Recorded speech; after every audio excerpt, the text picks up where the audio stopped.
We're going to convert this vintage bernus watch to quartz.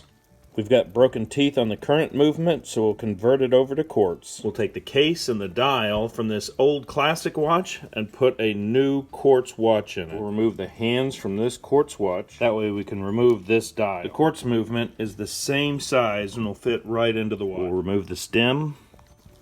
Place the movement into the back of the watch. The quartz movement is a little bit tight, so I'll cut it down with a file. Now it fits a lot better.